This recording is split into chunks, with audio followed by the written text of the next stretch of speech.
Om Swastiastu. Terima kasih atas kesempatan yang telah diberikan kepada saya. Sebelumnya ada pepatah yang mengatakan tak kenal maka tak sayang. Perkenalkan, nama saya Igusti Komang Agus Angga Putra Widiarta dengan NIM 201103106 dari Prodi Pendidikan Guru Sekolah Dasar. Pada kesempatan kali ini, saya akan membahas mengenai sebuah LKM atau Lembar Kerja Mahasiswa, yaitu pada LKM 8 mengenai materi Trihita Karana.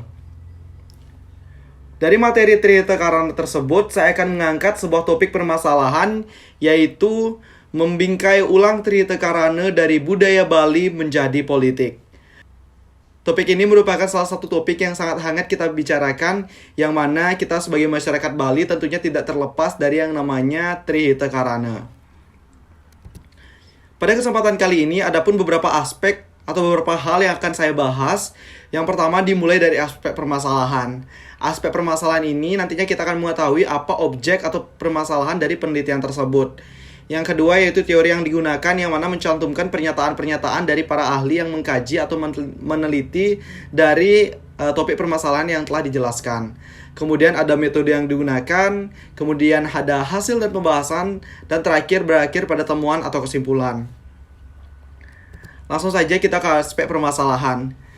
Di aspek permasalahan tentu sangat jelas yang mana pembahasan mengenai klaim konsep Trihita Karana.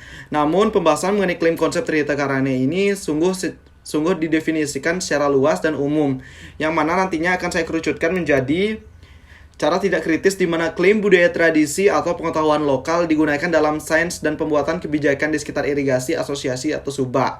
Jadi di sini antara keterkaitan antara konsep Trihita Karana dan juga dengan konsep subak, yang mana menimbulkan beberapa pertanyaan dan pernyataan. Yang pertama yaitu bagaimana caranya dimobilisasi. Yang kedua yaitu apa arti popularitasnya yang semakin meningkat bagi pengetahuan kita tentang pertanian beririgasi Bali, tentang proses kebijakan yang diarahkan ke subak, dan cara kerja kebijakan dalam konsep kehidupan nyata. Jadi sungguh sangat jelas aspek permasalahan yang akan kita bahas yaitu mengenai klaim Trihita Karana, yang mana secara jelas kaitannya dengan subak. Teori yang digunakan. Sesungguhnya teori yang digunakan dalam penelitian atau pengkajian ini sangatlah banyak. Namun di sini saya hanya mencantumkan 3 teori utama saja yang menurut saya ini merangkum dari beberapa teori yang ada. Pertama yaitu berfokus pada orang Bali, subak masyarakat irigasi, yang mana pendapat ini oleh Ja dan Schoenfelder pada tahun 2011, kemudian Lansing pada tahun 1991, Sutawan 2008A, 2008B, yang mana kita bisa lihat bahwa kami berpendapat bahwa kultural atau pendekatan ideologis yang semakin meningkat terhadap masalah-masalah ini membingungkan proses sosial lingkungan yang sedang berlangsung dan dimensi sosial politiknya, yang mana menghambat analisis mereka dan mungkin tidak akan mengarah pada kebijakan tanah dan air yang lebih efektif, adil, dan berkelanjutan. Kemudian teori yang kedua yaitu dari Lorenzen pada tahun 2011 dan 2015, yang mana dengan berbagai tekanan pada pertanian ini, proses revaluasi tanah dan sumber daya air Bali, pertanian beririgasi dan lanskap beririgasi bekerja dalam berbagai cara, yang mana seringkali dengan cara yang kontradiktif. Yang mana kita ketahui cara yang kontradiktif itu digali dari kata kontra, yang itu merujuk pada sesuatu hal yang tidak setuju atau tidak sependapat. Kemudian yang ketiga yaitu McRae tahun 2003A, yang mana THK merupakan kepanjangan dari Trihita Karana. Trihita Karana adalah cara lain untuk mewakili masyarakat Bali sebagai kultural, bukannya politik. Ekspresi baru Bali, budaya apolitikisme.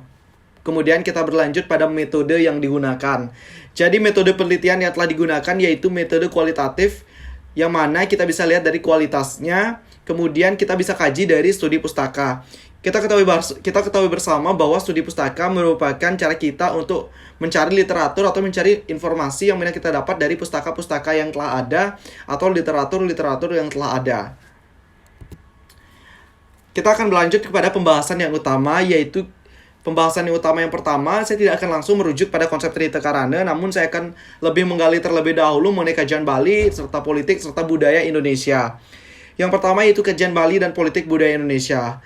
Aliran studi Bali yang lebih kritis menunjukkan bahwa sebenarnya tidak begitu jelas antara budaya atau budaya kebudayaan, kemudian ada tradisi atau adat, dan agama. Dalam proses politik ini, negara pusat atau atau pemerintah pusat mencoba untuk mengontrol etnis, identitas, dan gerakan politik terkait. Sementara aktor daerah mencoba untuk mengambil alih kembali domain tersebut secara politis dengan mendefinisikan ulang istilah. Jadi konsep seperti adat, agama, dan budaya memiliki arti yang berbeda sepanjang masa, baik di Indonesia umumnya maupun di Bali. Jadi di sini adanya kontradiktif antara pusat dan juga daerah, yang mana pemerintah pusat dan juga pemerintah daerah, baik itu di Indonesia dan juga di Bali. Berikutnya yaitu budaya dan pengetahuan lokal, yang mana dalam perkembangannya ide diskrit dan koheren atau budaya sering dikaitkan dengan gagasan tentang pengetahuan atau kearifan lokal. Para antropolog telah menunjukkan bahwa gagasan seperti itu harus ditanggapi dengan serius. Pendapat seseorang dengan tepat menekankan bahwa kita harus melakukannya. Waspadalah terhadap asumsi ilmiah yang mendistorsi pemahaman lokal. Jadi kita sepatutnya sebagai masyarakat yang mana kita memiliki budaya dan juga pengetahuan lokal, yang mana kita harus memiliki rasa waspada terhadap asumsi ilmiah yang dapat mendistorsi pemahaman-pemahaman lokal ataupun budaya serta pengetahuan lokal. Berikutnya, dari hal tersebut, jadi sesungguhnya ada alasan ilmiah yang baik untuk tidak menerima klaim nominal Trihita makhluk budaya, tradisi atau pengetahuan lokal. Klaim semacam itu harus dianalisis karena terletak dalam konteks sosial politik tertentu, yang mana klaim tersebut muncul dan terkait dengan domain seperti sains dan juga kebijakan. Berikutnya yaitu subak. Konsep subak ini seringkali kita dengar dalam kehidupan sehari-hari, yang mana kita sebagai masyarakat Bali, yang mana masyarakatnya dominan sebagai seorang petani, sangatlah tidak terlepas dari yang namanya subak. Lalu apakah subak itu sendiri? Dapat saya jelaskan bahwasanya subak adalah masyarakat irigasi, yang mana meliputi berbagai fungsi yang berkaitan dengan pertanian beririgasi, baik itu konstruksi, pemeliharaan, resolusi konflik, penjadwalan pertanian, pengendalian hama, dan juga ritual. Selanjutnya kita akan lebih merujuk pembahasan kita kepada Trihita Karana yang merupakan ideologis lebih lanjut dari konsep subak. Maksud saya dari konsep subak. Munculnya Trihita Karana. Jadi, Trihita Karana sangatlah sering kita jumpai dalam kehidupan sehari-hari dan sangat sering sesungguhnya kita terapkan dalam kehidupan sehari-hari selain dari subak tersebut. Jadi, Trihita Karana merupakan 3 penyebab kebahagiaan yang mana konsep ini terdiri dari 3 hal, yaitu perahyangan, pawongan, dan pelemahan. Lalu apakah itu perahyangan, pawongan, dan pelemahan? Yang mana perahyangan yaitu hubungan kita dengan Tuhan. Jadi kita sebagai manusia tentunya harus memiliki hubungan yang baik dengan Tuhan, yang mana dalam konsep agama Hindu Tuhan tersebut disebut sebagai Ida Sang Hyang Widewasa. Kemudian pawongan. Pawongan tersebut sangatlah berkaitan dengan konsep kita sebagai makhluk sosial, yang mana pawongan ini merupakan hubungan baik antara kita dengan manusia lainnya. Jadi di sini kita dapat menekankan dengan konsep selulung sebentake, kemudian saling asah, asih, dan asuh, dan hal-hal lain yang berkaitan dengan membina ketentraman antara umat manusia yang satu dengan umat manusia lainnya. Yang ketiga merupakan pelemahan. Pelemahan merupakan hubungan kita sebagai manusia dengan lingkungan sekitar, yang mana di sini peran kita sebagai manusia untuk menjaga lingkungan kita agar tetap asri dan tentunya tetap bermanfaat bagi kita nantinya. Yang pertama yaitu kita langsung merujuk kepada penjelasan yang lebih dalam, yaitu THK, tradisi yang diciptakan. THK atau Trihita Karana pada awalnya dikembangkan oleh para pemimpin agama dan intelektual, yang mana THK ini digunakan sebagai alat strategis untuk membangun lapisan persatuan teologis dan untuk menyamarkan aspek-aspek dari kepercayaan kosmologis lokal yang sangat beragam, dan juga praktik ritual terkait di Bali yang telah dinilai sebagai animis. Bukannya Hindu dalam karakter delegasi Kementerian Agama Indonesia atau IMORA yang didominasi sebagian besar oleh umat Muslim. Kemudian, penjelasan berikutnya yaitu THK dan warisan dunia. Sesungguhnya THK dan subak ini memiliki keterkaitan yang mampu membawa kita kepada keunggulan-keunggulan tertentu.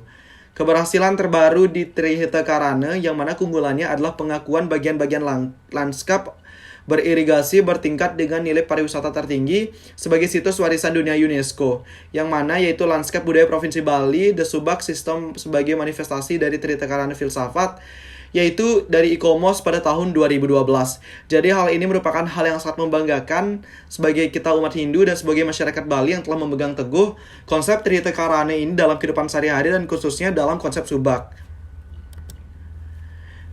Selanjutnya kita akan berakhir pembahasan yaitu pada temuan dan kesimpulan. Dari beberapa penjelasan yang telah saya jebarkan tadi, baik itu dari segi budaya yang lebih secara umum, kemudian merujuk kepada Trihita Karana, dan berakhir pada konsep subak. Jadi dapat saya simpulkan bahwasanya Trihita Karana adalah cara lain untuk mewakili masyarakat Bali sebagai kultural, bukannya politik. Jadi di sini saya jelaskan bahwa sebagai kultural Trihita Karana tersebut, bukannya sebagai politik, karena banyak orang yang mengasumsikan hal ini sebagai kontradiktif atau perbedaan. Kemudian ekspresi baru Bali, budaya apolitikisme. Jadi mengambil representasi seperti itu dari budaya dan tradisi pada nilai nominal adalah pukulan terakhir bagi analisis hubungan dan proses manusia lingkungan. Dekonstruksi ideologi esensialis pengetahuan lokal hanyalah langkah awal dan bukan tujuan akhir dari keterlibatan ilmiah. Namun demikian, ini merupakan langkah penting untuk mengembalikan analisis transformasi sosial lingkungan di Bali. Jadi pembahasan yang saya jelaskan tadi tentunya sangat berguna untuk mengembalikan analisis transformasi sosial lingkungan di Bali. Jadi tidak terasa saat ini kita telah berada di ujung pembahasan kita. Terima kasih atas perhatiannya. Saya ucapkan mohon maaf jika ada hal-hal yang kurang berkenan selama penyampaian presentasi dan pembahasan saya tadi.